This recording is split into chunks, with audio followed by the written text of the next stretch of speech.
All right. What is going on, everybody? Let me zoom in a little bit more. There we go. How you doing? I'm doing great. So, another Victory Monday. Now, usually I would just do a Victory Monday stream and then the Indians stream by itself. But I wanted to smoosh them together just to save time. And also for the sake of my freaking YouTube notifications. So, I'm going to go through the Indians first because they had a 5-game series with the White Sox.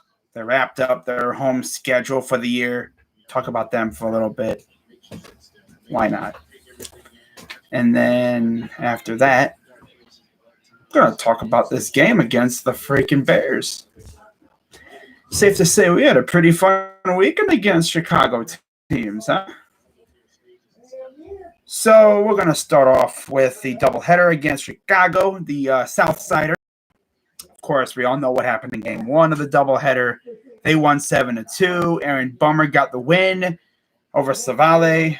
Bummer's 4-5. Savale's 11-5.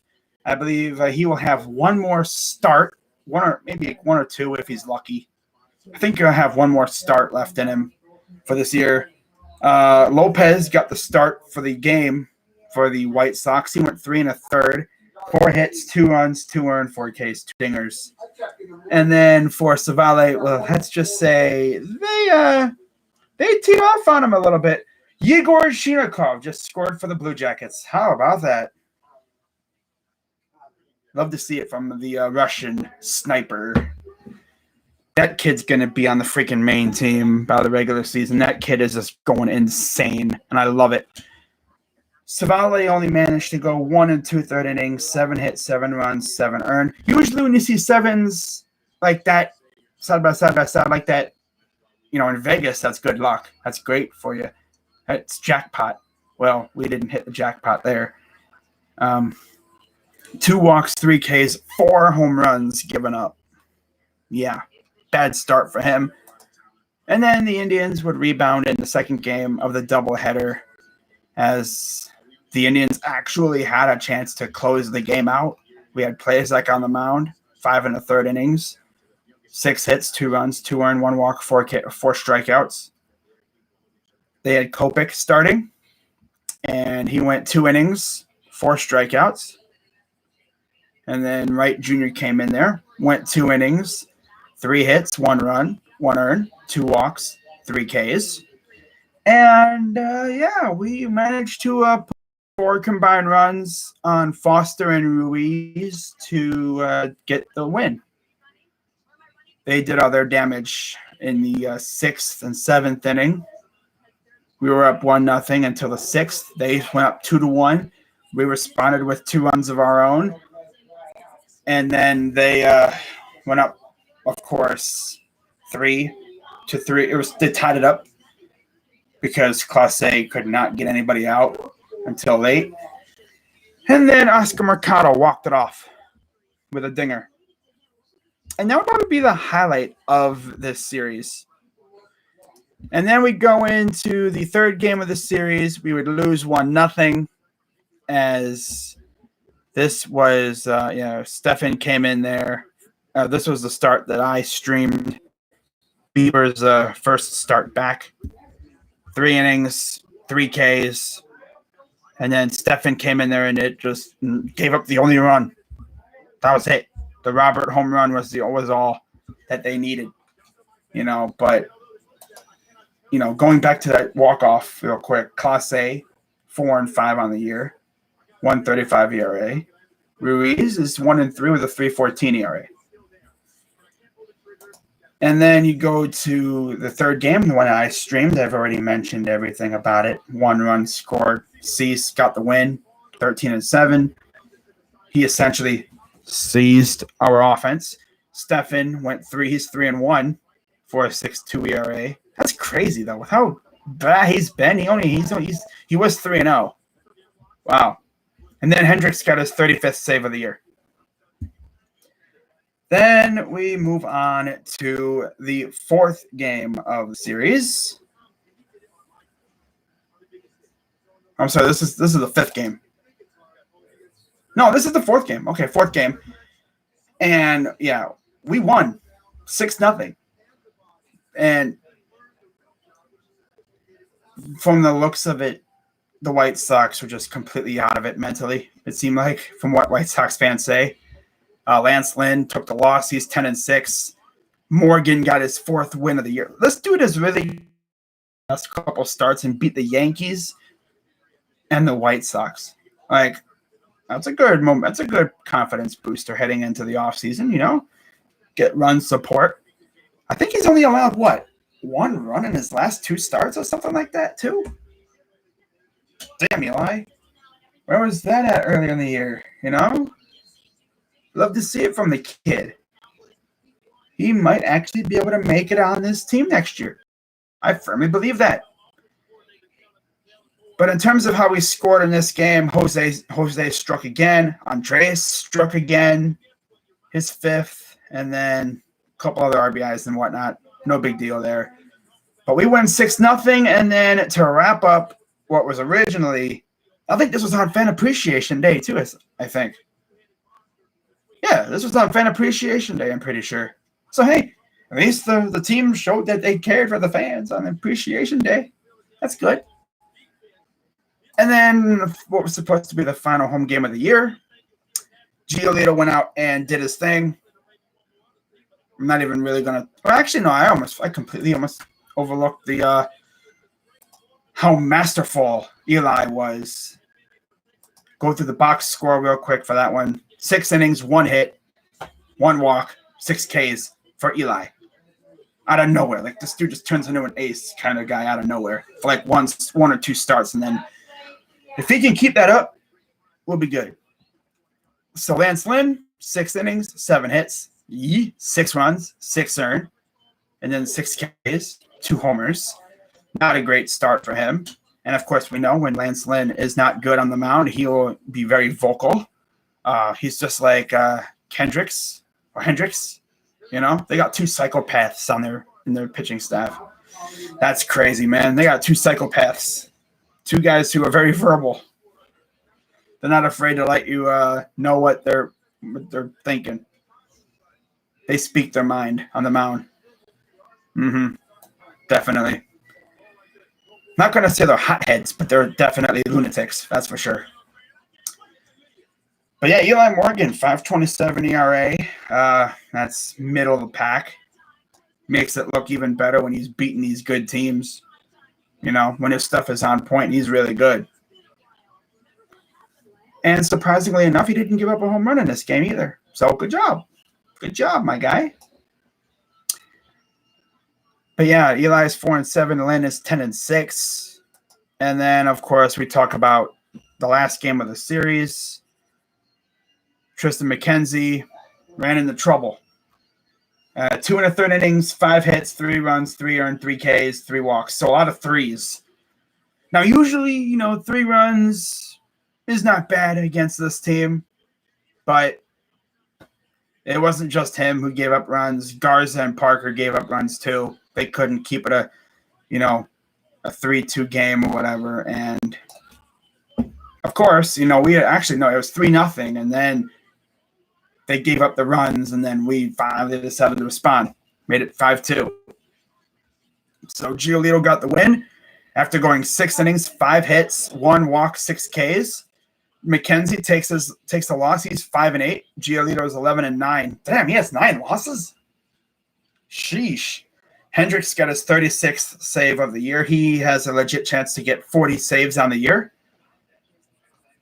if he doesn't already have like 37 or 38. But yeah, the White Sox are going to be a very dangerous team heading into the playoffs. That's for sure. And then we had a game today, and offense decided to give the fans a little departing gift, a W. Cal Quantrill was not bad. 6 innings, 6 hits, 3 runs, 3 earned, 5 Ks. Facing Jackson Cower for the Royals.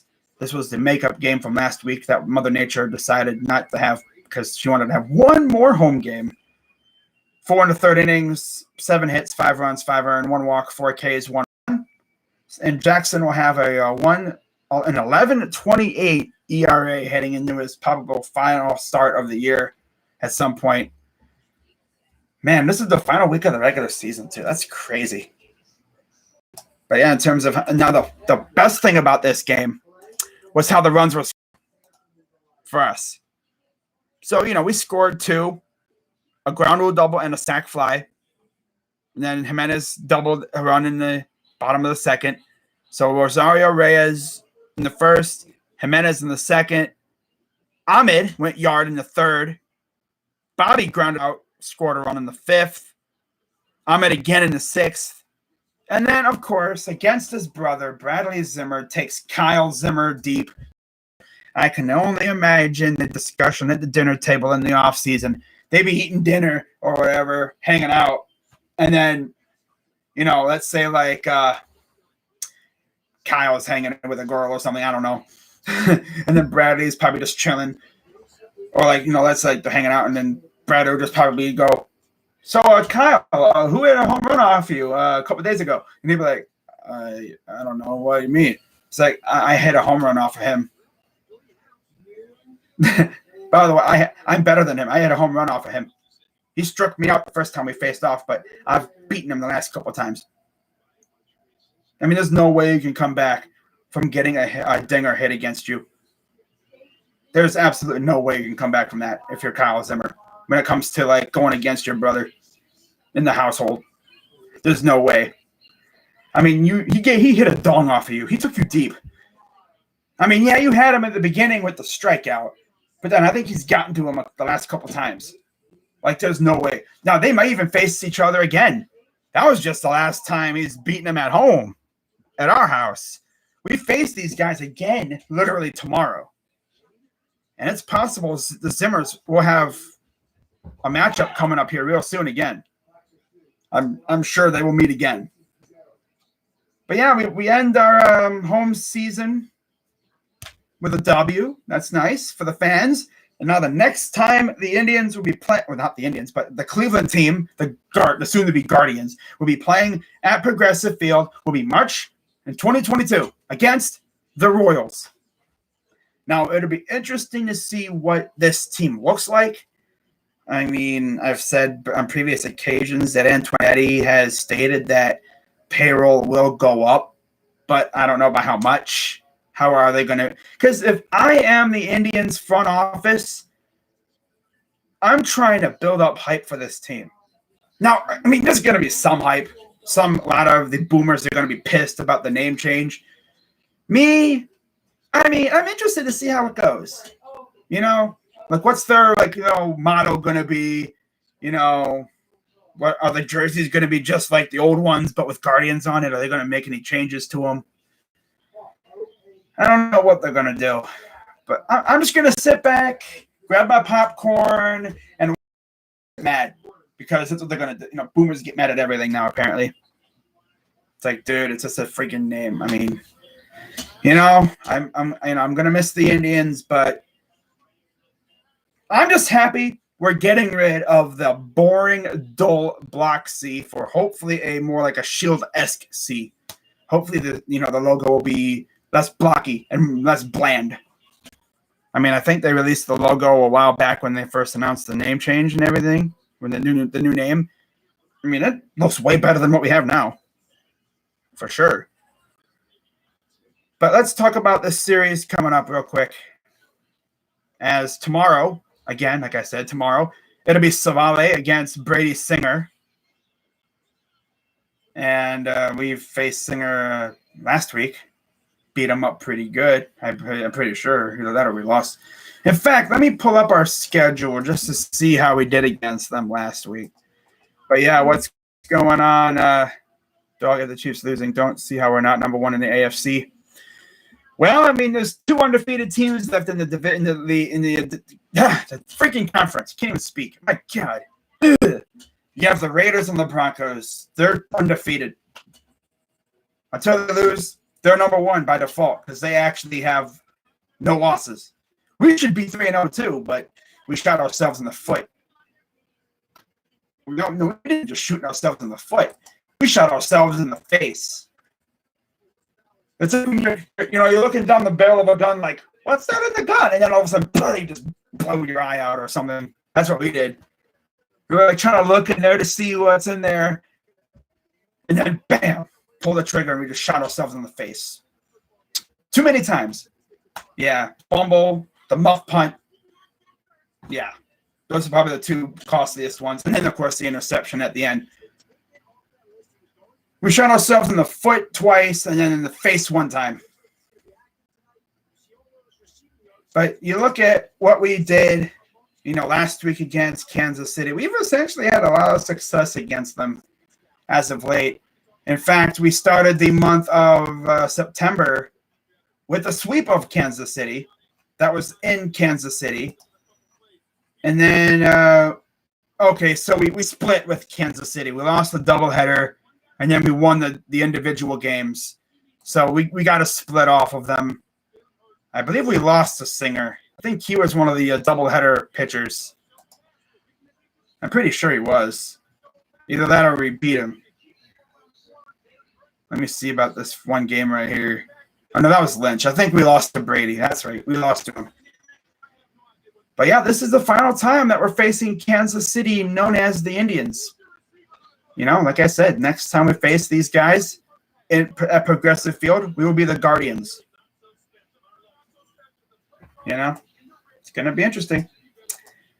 But, again, Civale and Singer. Civale's 11-5. This will most likely be his final start of the year.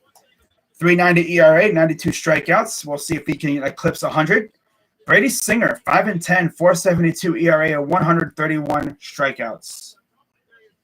And then you go to game number 2 of the series, another 8:10 start time. It'll be Zach Plazak against Daniel Lynch. We beat him last week when we faced him. Plazak, 10-6, 4.54 ERA, 98 Ks. I'm pretty sure he's never lost to Kansas City, but of course it would be so Plazak for him to get blown out here.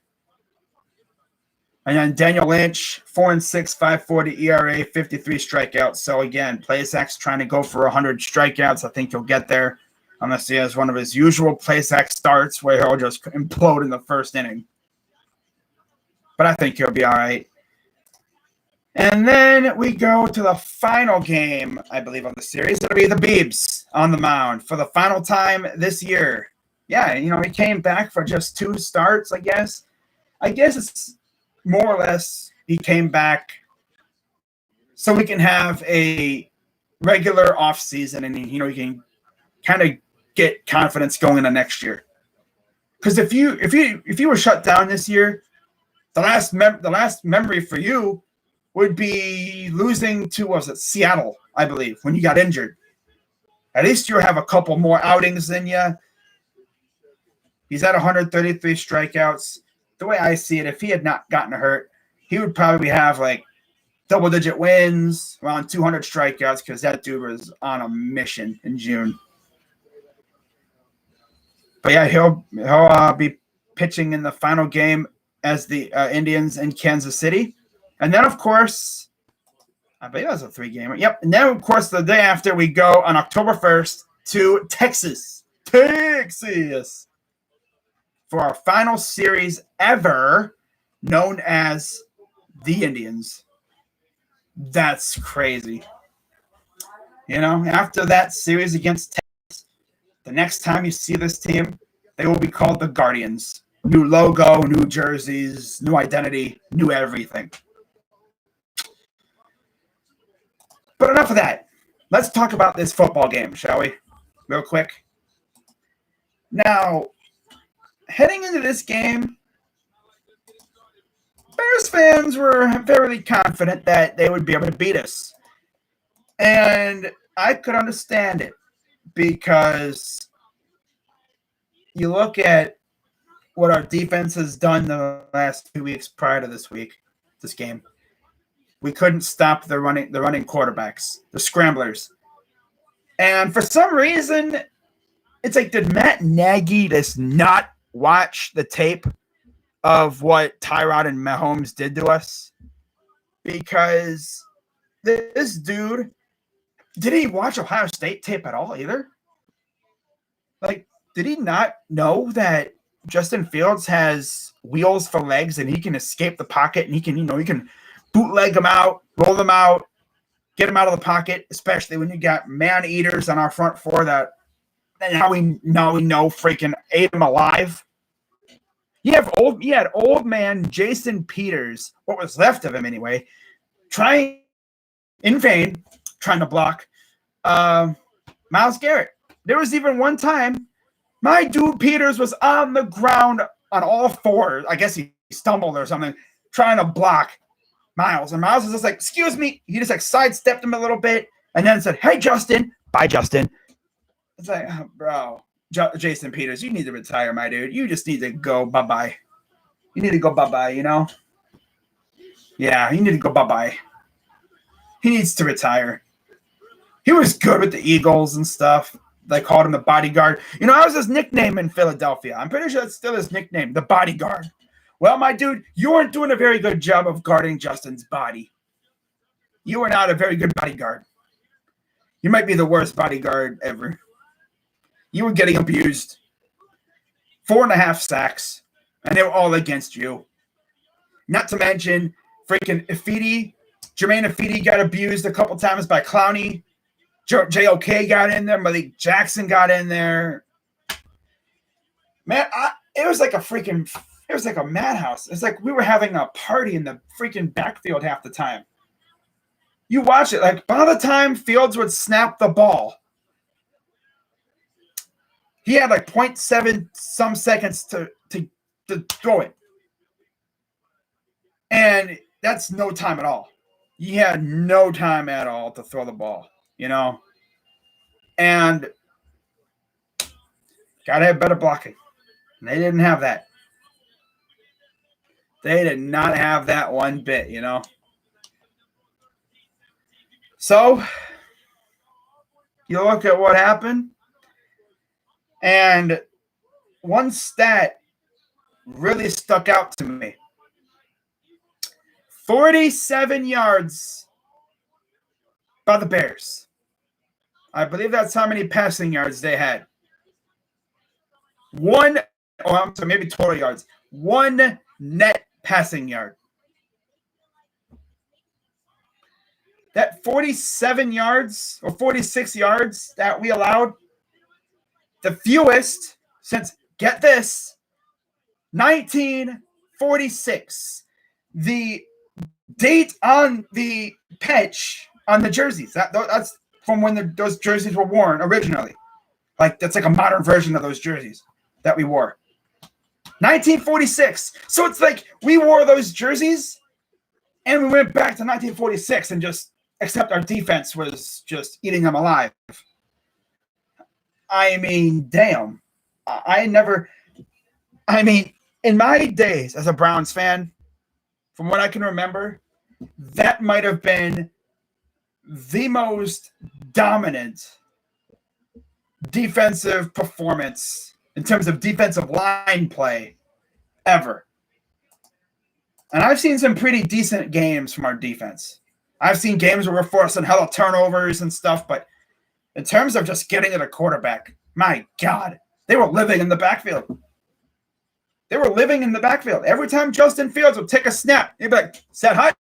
Oh, there's a freaking Garrett coming right at him. Or there's Jackson. McDowell even, I think, got a bite at him or whatever. I think every one of our main guys got a chunk of flesh from Justin Fields. It was a feeding frenzy back there. Like, damn.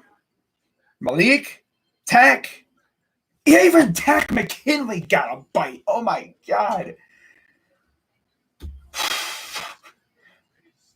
Man, I'm going to just say this real quick.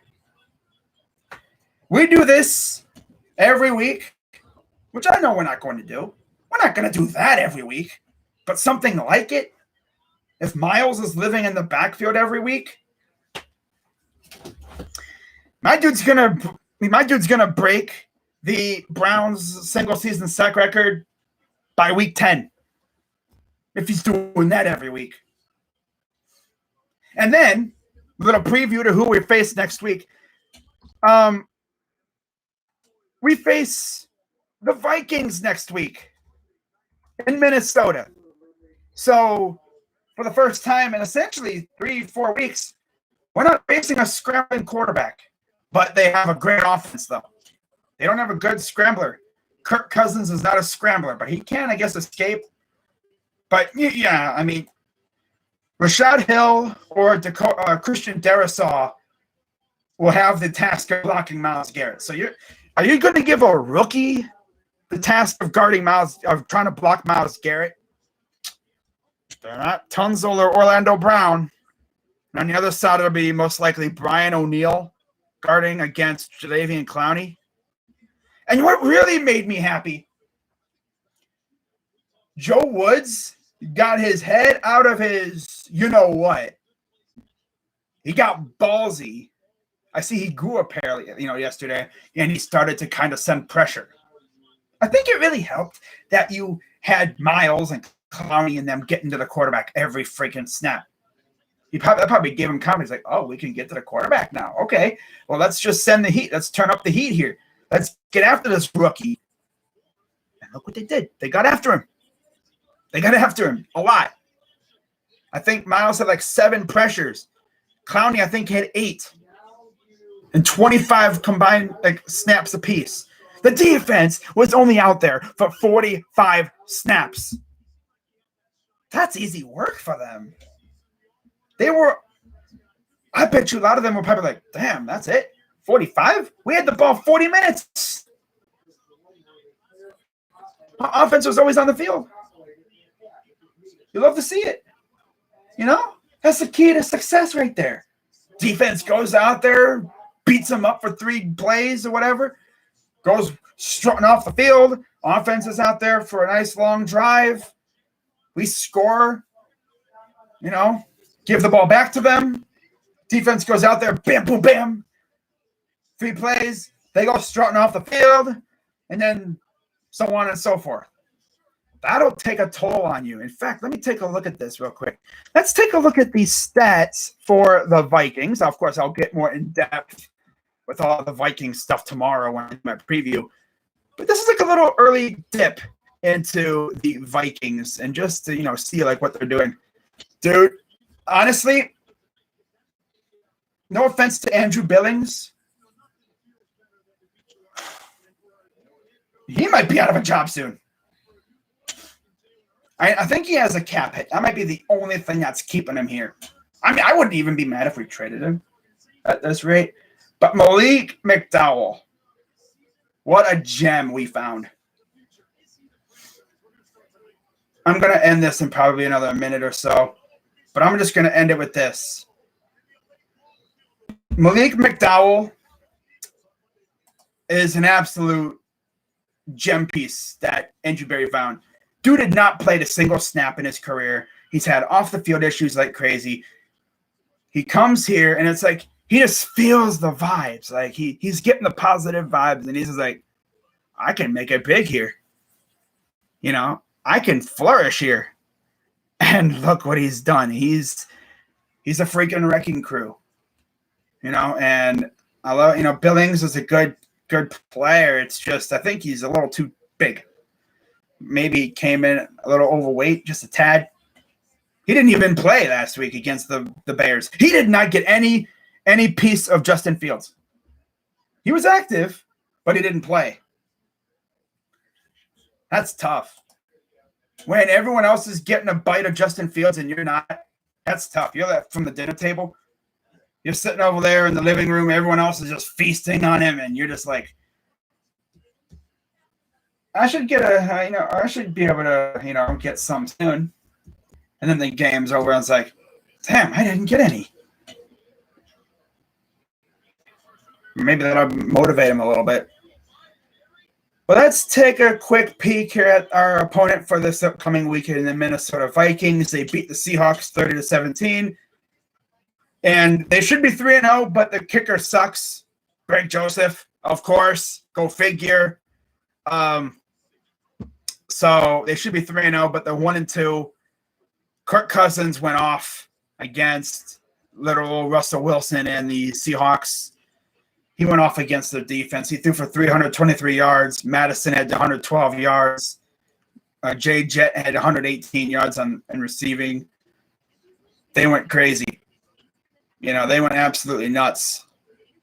Now, in terms of stats, because I know there's a lot of stats nerds that watch these videos and stuff that may be, watching or whatever.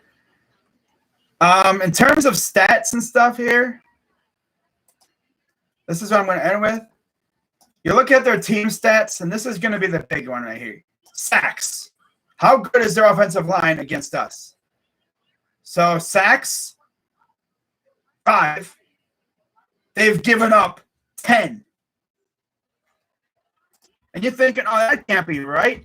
That's got to be wrong. That's got to be cap, big cap. Oh, they're capping. That's fake. Fake stats. There's no way they give up 10 sacks. Let's see what NFL Network has to say about it. Ugh, hate that. Yeah, trash. Let's take a look at NFL Network, all right? Let's take a look at NFL Network. Let's see what they got to say. Okay. Stack right here, I think. Here we go.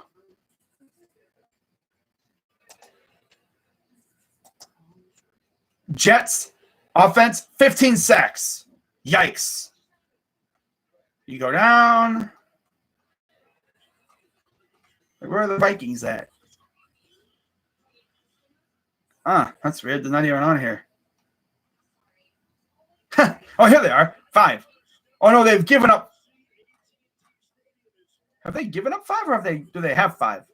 Oh, I guess they've given up only 5. Okay, that's not too bad. Now on defense. Oh, I see. They've only given up 5, but they've gotten 10. Oh, that's kind of scary, actually. I kind of misread that. Wow. I don't know why I had misread that. I was like, wait a minute. Oh, yeah, they've gotten 10. Oh, God. We gave up 5, but again, look who they faced. Look who they faced. They faced some bad offensive lines, pretty much. Bengals offensive line's been notoriously bad. Same with the Seahawks. But yeah, they have 10 sacks, and we have 12. So it's going to be a battle, again, of who can get to the quarterback. We'll see what Jedrick Wills' status is. He's been battling that ankle the last couple weeks. Honestly, he didn't do that bad against freaking Khalil Mack. And you look at who he'll be most likely lined up against this week. Most likely it would be Danielle Hunter or Stephen Weatherly, unless Everson Griffin comes back, which would be, of course. But yeah, Michael Pierce, Dalvin Tomlinson, old friend Sheldon Richardson, Everson Griffin. Oh, Everson's back. Okay, never mind. I didn't even see his name on there. The linebackers, again, I'll dive deeper into this in the game and in the preview tomorrow. But quick look at their secondary: Patrick Peterson, Harrison Smith, Xavier Woods, Bashad Breeland. It's going to be a fun game this week. Now, let's see how their defense is against the run. Let's see. Rushing defense. Just real quick. Might as well do this because I'm probably not going to talk about this in the video tomorrow because it'd be a way too long video. We've allowed 201 yards on the ground. Now, as far as the worst, they've allowed 358. And again, look who they faced. Look who they have faced. Joe Mixon, Chris Carson. Yeah. Now, in terms of rushing offense, we go to the rushing offensive side. I mean, we'll see what Alvin Cook's status is. But, I mean, we did pretty good against David Montgomery. I think the thing here is, the key is to eliminate a team's rushing attack is to do like what we did to the Titans. Blow them out. Make them have to pass. And then you can just tell your pass rushers to pin their ears back and attack. And, we'll see what happens with that. But we go to rushing offense here real quick, and then I'm going to wrap this up. Rushing yards on offense. I think we're like top in like total offense and defense, top 10 in both. Not very often you have that for the Browns, these days. Steelers, no surprise, have the worst. And we're second in rushing yards. And they're fourth. So this is going to be a fun battle. This is going to be one. Wait for it. But yeah, I mean, it's kind of funny because I saw a video about the Bears and Browns game, and the Bears fan freaking said they were gonna roll through us, and we wouldn't be able to stop them. We stopped them all right. They couldn't stop our pass rush either. I guess you could say neither one of us could really stop each other's pass rushes, but we just got to Justin Fields way more, and we broke through a couple times. And we don't have Matt Nagy as our freaking coach. It still shocks me how he's a head coach still. He should have been fired last year. How is he still there? I'm legit wondering, how is he still there? But isn't it Kevin Stefanski? Yep, it is. How do you feel about Josh Gordon going to the Chiefs? It just goes to show that they're kind of desperate. I mean, look at what their offense is. Their offense over there in Kansas City is literally Tyreek Hill and Jason Kelce. Or Travis Kelce, not Jason. Jason plays tonight, actually. Yeah, it's Travis Kelce and Tyreek Hill with a little bit of CEH in there. Hardman and Robinson and them, they haven't really made an impact. So I guess they're just going to take a flyer on Josh Gordon, see if he can, bring a spark with his size and see if he has any of that juice left that he had from when he was with us. I don't think he does. But, I mean, hey, he's a big receiver. He can go up and get those, jump balls. And another guy that freaking Patrick Mahomes can throw no-look passes to. So we'll see how he does. That'll be fun. But that is going to wrap it up for this live stream, everybody. Hope you guys have a great rest of your night. I'm going to sit back and watch this Eagles-Cowboys game, and then I'm just going to get ready for tomorrow's videos or streams and stuff. Of course, I'll be doing my picks tomorrow and all that great stuff. But, I hope you guys have a great rest of your day or night, wherever you are. And I'll see you guys tomorrow. So until then, I'm Crazy Dog. Let's go Browns. Another dub, another victory, another week, another victory Monday. Hopefully a week from today, I'll be doing the same thing. Can't wait. But with that being said, I'm Crazy Dog. Let's go Browns. And I'm out. Bye-bye.